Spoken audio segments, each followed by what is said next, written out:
Signing a contract with a publisher can feel like the culmination of the game design process. You've achieved what you set out to do, so now you can sit back and relax and wait for the royalties to start rolling in, right? No.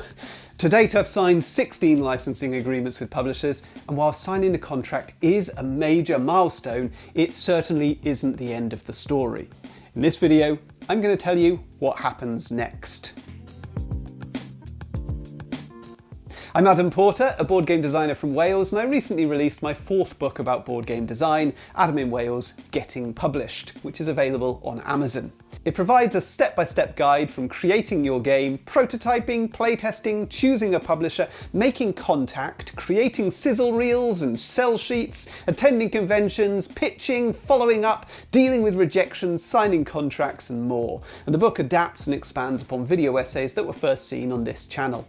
If you read it, please do leave an Amazon review. Now let's dive into one of the final chapters from the book. You've signed a contract with a publisher. What happens next?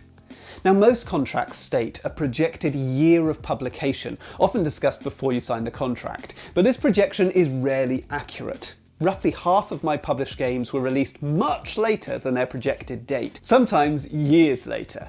Now, even if the projected year is correct, the process remains uncertain. I'm going to tell you about a dozen key events in the post-contract life of your game. Event 1. Finalizing Mechanisms. Now, the publisher might contact you asking why certain things in the game work as they do. They might suggest rules changes or request reworking aspects of the game for better balance. And this can be time consuming, and it's not something that you're directly paid for. The process may start months after signing if the publisher has a queue of games to develop. Picking up a design after 12 to 18 months of not playing it can be really challenging. Think carefully before signing about how much capacity you have for development work and communicate this clearly to your publisher. There are essentially 3 levels of involvement you might expect. So total involvement as a developer of the game, partial involvement as an advisor, or maybe no involvement at all. It's sometimes the case that a publisher makes changes without consulting you, and this may happen because you requested it, for example because you don't have much time available right now, or because they chose to exclude you. In some cases, changes have improved my games, but in others, they've harmed the experience by altering fundamental rules. Now, if you have partial involvement as an advisor, the publisher will consult you on rules changes, allowing you to provide feedback. Most of my games have followed this model. The developer role, on the other hand, asks much more of you, and you're usually not paid for it. You might be asked to rework significant portions of the game, playtest extensively and resubmit. And this can lead to moving goalposts where new issues arise after each revision. I once spent years reworking a game only for the publisher to terminate the contract without publishing it. Since there was no advance payment, I was not compensated for that work. Now, development is usually the publisher's responsibility, but check your contract to ensure that this is clear. One proposed contract stated, "The design will be considered final when the publisher determines no additional development is necessary. Until then, the publisher reserves the right to request further playtesting and/or development from the designer." Now, I was unable to commit to that level of work, so I requested an amendment and they agreed. Event 2. Finalizing the theme. Contracts rarely discuss theme directly, but publishers generally do have the right to change it. If you want to retain thematic control, request a clause stating this. If theme is important to the game, publishers will likely consult you. My game, Agent 21, was rethemed by the artist into Compromat, and later rethemed again for a US release as Ballot Battle. Theme discussions can be fun and collaborative. So for one upcoming game, we've been working with the publisher to bring a few small hints of Welsh tradition and culture into the game, naming characters and creatures according to Welsh mythology. It's been really enjoyable bouncing ideas back and forth. Event 3. Viewing concept art. Now, seeing concept art is one of my favourite parts of the process. Most of the time, publishers choose talented artists, and I love seeing how they interpret my game's world. The hardest part is not being able to share it widely at that point. For one of my games, I received some really poor quality concept art early in the process, which was really awkward then to address with the publisher. If the game looks bad, it's not going to sell, so honesty is really important. For another project, the publisher let my co-designer and I choose from 6 different artists. We had ongoing input refining each image to match our vision. This was unusual, but we really appreciated it. Event 4, choosing a title. Now you'll likely have little control over the final title of your game. The publisher might keep your prototype name, but often they choose something they believe will sell better. Some publishers consult designers, as Brain Games did for Pikoko and the Happy Puzzle Company did for Quazzle. I often struggle to transition to a new title when I've become very attached to my prototype, but I usually can see the logic behind it over time. Now, event 5 is meeting the publisher at conventions. If you and the publisher attend the same events, they might schedule a brief update meeting. And these meetings help maintain relationships, and they're great opportunities to pitch new designs. If you're in the process of collaborating on a project, then the publisher is very likely to agree to look at your other designs in progress. And in this environment, I feel less pressure to have a finished design, and I'm much more likely to discuss designs at an early stage before all that much playtesting has taken place. So Zingazam was born from a conversation with the publishers of Pikoko, where I proposed creating a junior version. I showed a very early prototype of Zooligans to the Happy Puzzle Company during an update meeting for Quazzle, and I signed a licensing agreement for Zooligans shortly afterwards. At trade fairs and conventions, publishers will show off prototypes in development to their international partners and distributors seeking their feedback. And this can direct the future development of your game. Sadly, it can also lead to a publisher losing confidence in the project and terminating the agreement. As sad as it is, designers always need to be prepared for this outcome. So event 6 is finalizing the box cover. Seeing the outward presentation of your game for the first time is a real highlight. You're unlikely to have all that much input here, but you can certainly make comments about choices of font and layout and colours and composition. Event 7 is reviewing the rulebook. Now it shocks me how late rulebooks are considered in the process. Some publishers treat them as an afterthought, finalising them just before sending print files. Now I've received rulebooks for review just like 24 hours before printing, filled with errors and ambiguities.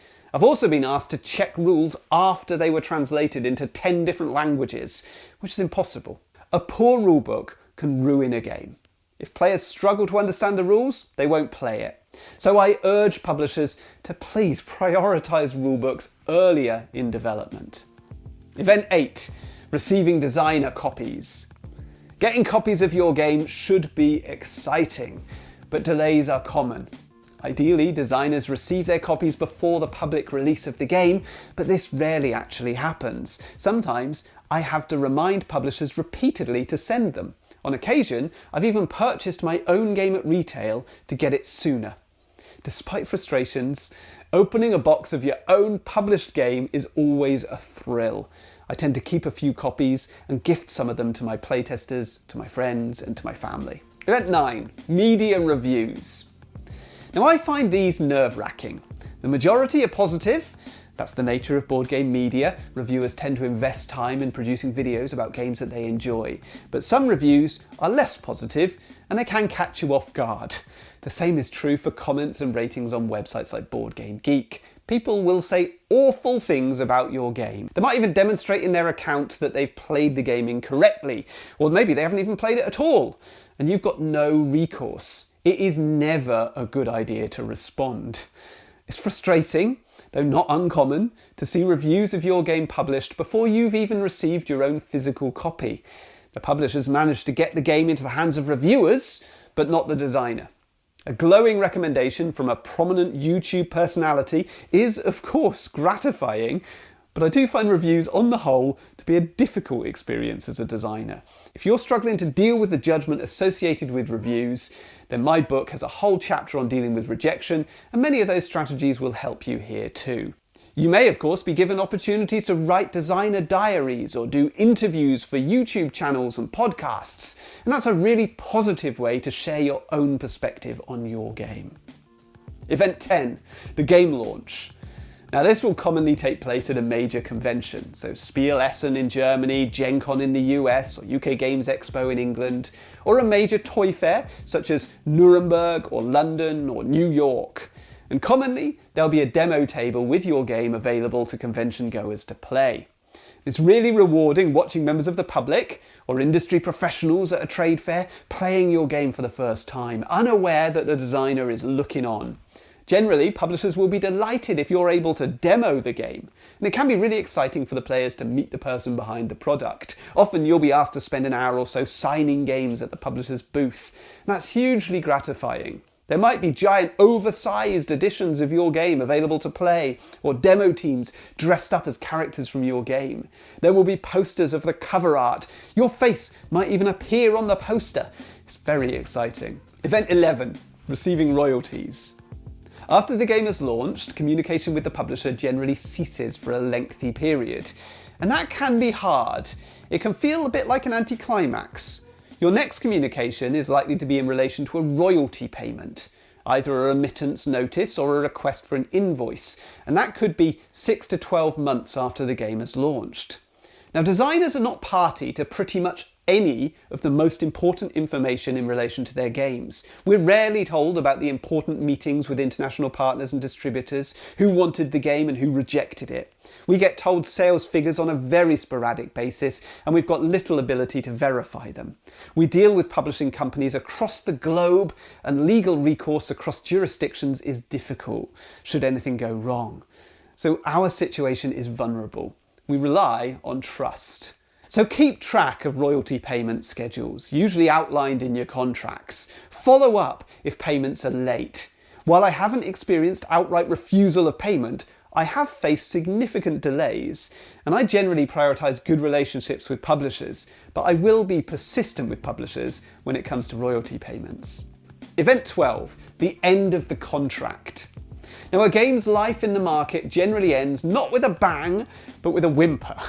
A few games become perennial favourites, continuing to sell year after year, but in my experience, sales figures are at their best during the first 12 months after release, and they slowly decline from there. Some continue to sell for a few years with decreasing rewards, and others peter out more rapidly. There's rarely much commentary or explanation provided by publishers. The figures are allowed to speak for themselves. When the sales hit zero, then the royalty reports cease and all goes quiet. It's worth noting that in most cases, this does not automatically terminate the agreement. Many contracts require the designer to give several months' notice to do so, to allow the publisher to sell off their remaining stock. So if you think there's any possibility that the game could have a second life with a different publisher, you'd be wise to write formally to that original publisher to inform them that you're giving notice to terminate the agreement. It's important that this is done in writing and evidence retained in case of any later legal challenge. Even if you do not currently perceive that the game could have a second life, I would still formally terminate the agreement regardless. You never know what's around the corner. If a different publisher contacts you out of the blue inquiring about bringing one of your games back from the dead, you need to ensure that it's readily available for them to license. So, we've come full circle from creating a game, pitching it, and signing a contract, developing the product, selling it, and then reaching the end of that contract period. And you're back to square one, considering whether it's worth pitching the game once again. And whatever you decide, you'll have had a blast with it along the way. The process of releasing a game has its ups and downs, but overall it's hugely rewarding, and each time you do it, you learn so much. New information, new contacts, new skills to take into the next project. So if you want to learn more about the process of getting your games to market, pick up my book, Adam in Wales, getting published from Amazon, either as an ebook or a paperback. It's currently available worldwide, as are my previous 3 books on playtesting, product design, and my board game designer journal. And if you do read any of these books, please do leave me an Amazon review. It makes a huge difference to me and in getting the book seen by other designers. So best of luck with getting your games published.